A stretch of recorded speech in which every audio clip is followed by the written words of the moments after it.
जय धन्वंतरी। मैं डॉक्टर सोनाली। आज मैंने टॉपिक चूज किया है वह है पुट। इस वीडियो में मैं आपको पुट व पुट के प्रकार के बारे में जानकारी दूंगी जो एग्जाम प्रिपरेशन के लिए उपयोगी है। मिनरल ड्रग्स अर्थात रसशास्त्रीय द्रव्य को शरीर के लिए उपयोगी बनाने के लिए विशिष्ट प्रक्रियाएं की जाती हैं, जैसे कि भस्म बनाना, कुपीपक्व रसायन बनाना आदि। इस प्रक्रिया के लिए पुट की आवश्यकता होती है। पुट एक ऊर्जा स्रोत है जिसके द्वारा कठिन द्रव्य को अग्नि में प्रतप्त करके मृदु, लघु और शोष्य बनाया जाता है। तो आइए देखते हैं इस वीडियो में पुट और पुट के प्रकार के बारे में।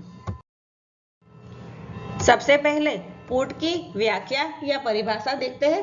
रसरत्न समुच्चय में बताया गया है कि रसादि द्रव्यपाकानां प्रमाण ज्ञापन पुटम नेष्टो न्यूनाधिकः पाकः सुपाकम हितमौषधम, अर्थात रसादी द्रव्य पाक के प्रमाण ज्ञापन को पुट कहते हैं।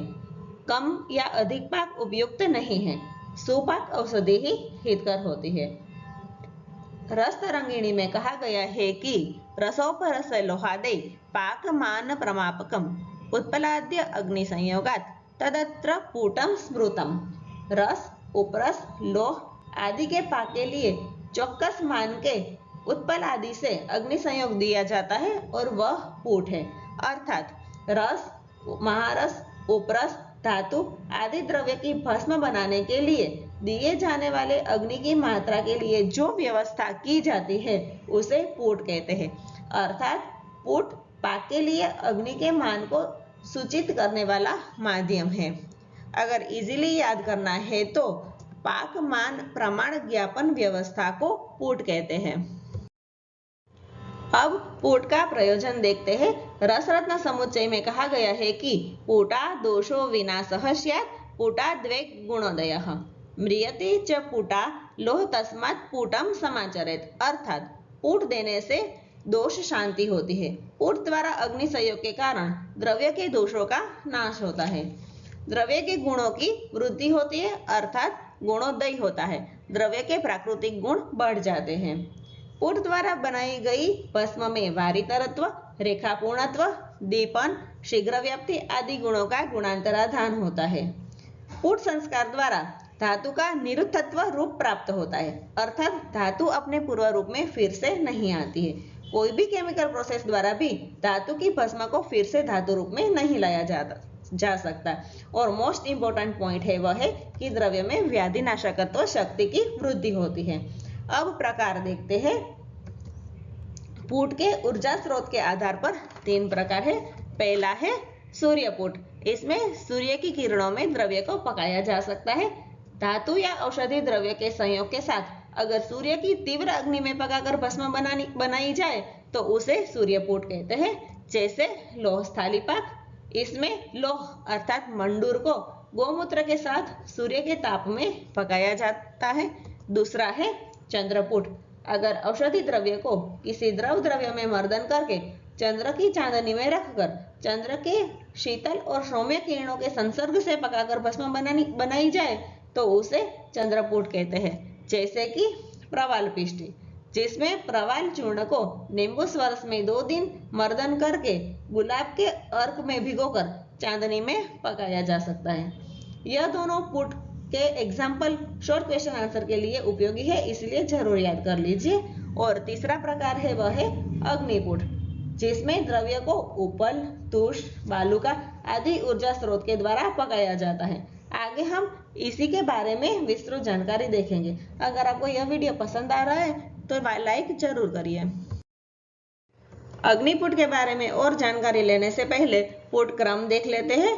सबसे पहले रसशास्त्रीय द्रव्य का शोधन किया जाता है, बाद में वनस्पति द्रव्य या अन्य द्रव्य की भावना दी जाती है, फिर इसकी चक्रिका बनाई जाती है जिसे चक्रिका निर्माण कहते हैं, और अंत में सराव संपुट में रखकर पुट दिया जाता है और स्वांक्षित होने पर चूर्ण बनाकर सुरक्षित रख दिया जाता है।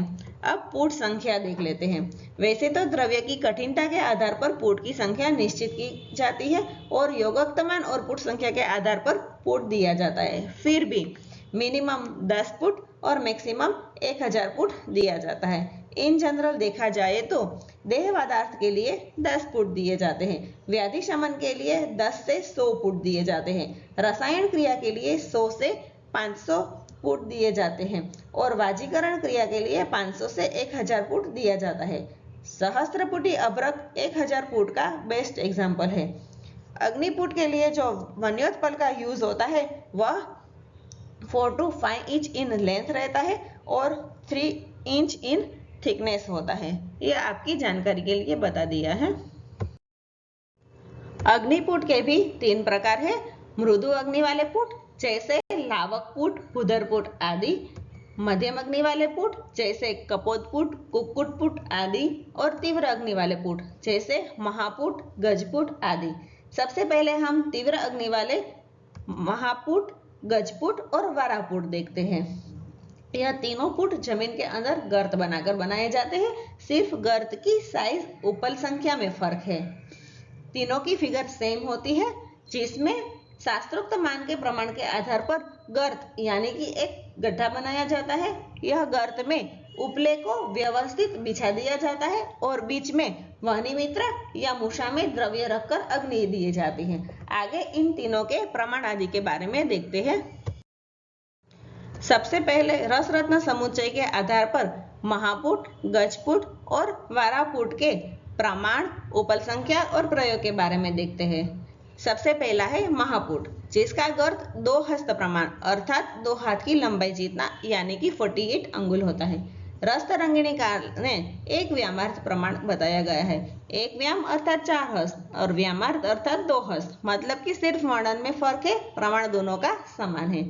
इस पुट में टोटल 1500 वन्योत्पल बिछाए जाते हैं। सबसे पहले नीचे 1000 वन्योत्पल बिछाकर सराव संपुट रख दिया जाता है और बाद में चारों तरफ 500 उपले बिछाए जाते हैं। अभ्रक और लौह भस्म के निर्माण के लिए इस पुट का प्रयोग होता है। यह पुट सबसे बड़ा है, तो शॉर्ट क्वेश्चन आंसर के लिए यह पॉइंट जरूरी है। दूसरा है गजपुट, जिसका प्रमाण 1 राजहस्त है अर्थात 30 अंगुल है। राजहस्त और नृपहस्त के बारे में आप मेरे मान परिभाषा वाले वीडियो में जाकर देख सकते हो। इस पुट में 1000 उपले का प्रयोग होता है। सबसे पहले 750 उपले गर्त में नीचे बिछाए जाते हैं, बीच में वहनी मित्रा रखकर आसपास बाकी के 250 उपले रख दिए जाते हैं और अग्नि देकर पाक किया जाता है। अभ्रक, लौह, ताम्र, माक्षिक, शंख, गोदंती, श्रृंग आदि की भस्म बनाने के लिए इसका प्रयोग होता है। यह सबसे ज्यादा प्रचलित और प्रयोग में आने वाला पुट है। धातु पाक के लिए अर्ध गजपुट का प्रयोग भी होता है, जो गजपुट से आधा होता है और 500 वन्योत्पल का इसमें यूज होता है।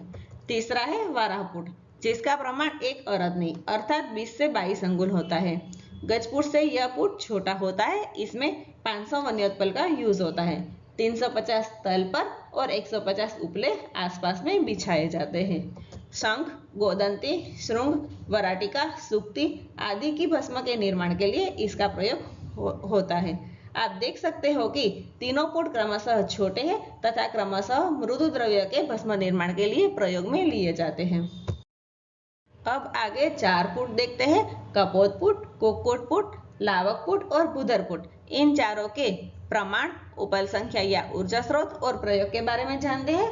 कपोत पुट को लघु पुट, मृदु पुट या स्वल्प पुट भी कहा जाता है।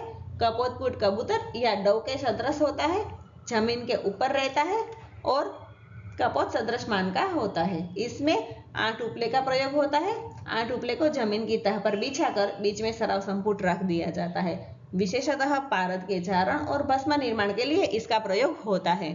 दूसरा है कुक्कुट पुट, जो कपोत पुट से थोड़ा बड़ा होता है। मान 2 वितस्ती का होता है। इसमें 2 वितस्ती का गर्त बनाया जाता है। यह गर्त जमीन के ऊपर या जमीन के नीचे दोनों तरह से बना सकते हैं। इसमें 10 वन्योत्पल के बीच में सराव संपुट रख दिया जाता है। योग रत्नाकर ने स्वर्ण मारण के लिए 5 वन्योत्पल वाले कुक्कुट पुट का प्रयोग बताया है। यह आपको शॉर्ट क्वेश्चन के लिए बता रही हूँ। स्वर्ण, रजत, नाग, बंग, मुक्ता आदि मध्यम द्रव्य की भस्म बनाने के लिए इस पुट का प्रयोग होता है। आगे देखते हैं लावक पुट, जो लावक पक्षी सदृश गर्त वाला होता है। षोडशिका प्रमाण के गर्त का वर्णन रस रत्न समुच्चय में मिलता है। रस तरंगिणी ने एक वितस्ती गर्त प्रमाण बताया है और यह जमीन के अंदर होता है। इस गर्त में एक पल या फिर षोडशिका मात्रा में गोमय या तुष का प्रयोग ऊर्जा स्रोत के रूप में होता है और यह मृदु द्रव्य के भस्म निर्माण के लिए उपयोग में लिया जाता है।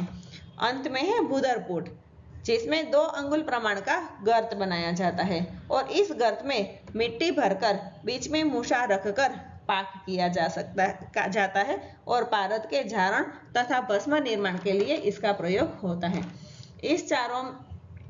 इस चारों में से कपोतपुट जमीन के ऊपर बनाया जाता है। कुकुटपुट जमीन के ऊपर या अंदर दोनों तरह से बनाया जा सकता है और लावकपुट और भूदरपुट जमीन के अंदर बनाया जाता है। अंत में और 4 पुट भांडपुट, कुंभपुट, वालुकापुट और गोबरपुट के प्रमाण, ऊर्जा स्रोत और प्रयोग के बारे में देखते हैं। सबसे पहले है भांडपुट। भांड अर्थात मिट्टी का घड़ा।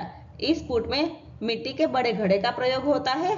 घड़े के बीच में तुष अर्थात हस्क रख के पाक किया जा सकता है और पारद भस्म निर्माण के लिए इसका प्रयोग होता है। नेक्स्ट है कुंभपुट। कुंभपुट भी भांडपुट की तरह ही रहता है, सिर्फ इसमें मिट्टी के कुंभ में 40 छिद्र बना दिए जाते हैं और तुष भरकर बीच में मूसा रख के पाक किया जा सकता है तथा पारद भस्म निर्माण के लिए इसका प्रयोग होता है। नेक्स्ट है वालुकापुट, जिसमें भी मिट्टी के पात्र का ही प्रयोग होता है। नाम के आधार पर पात्र में प्रतप्त वालुका अर्थात सैंड भर दी जाती है और गंधक झारण के लिए यूज होता है। और अंत में है गोबरपुट। रसरत्न समुच्चयकार ने गोबर के बीच में मूसा रखकर पाक करने को गोबरपुट कहा है। रस प्रकाश सुधाकर के अनुसार गोबर की मात्रा 2 मानिका अर्थात 64 तोला लेनी चाहिए। इसे जमीन के ऊपर बिछाकर या पात्र में रखकर भी पुट बना सकते हैं। ऊर्जा स्रोत के रूप में 2 मानिका प्रमाण गोबर का यूज होता है तथा पारद भस्म निर्माण के लिए इसका प्रयोग होता है। इन चारों में ऊर्जा स्रोत के लिए उपले का प्रयोग नहीं होता है। भांडपुट और कुंभपुट में तुष का प्रयोग होता है। वालुकापुट में प्रतप्त वालुका तथा गोबरपुट में गोबर का यूज होता है। वालुकापुट स्पेशली गंधक झारण के लिए प्रयोग में लिया जाता है। यह पुट का डिस्क्रिप्शन आपको एग्जाम प्रिपरेशन के लिए जरूरी है। तो कैसा लगा आपको ये वीडियो? अगर पसंद आया है तो जल्दी से लाइक करें, अपने फ्रेंड्स के साथ शेयर करें और मेरी चैनल को सब्सक्राइब करें और साथ में अपने सजेशन भी कमेंट बॉक्स में जरूर बताएं। Thank you so much.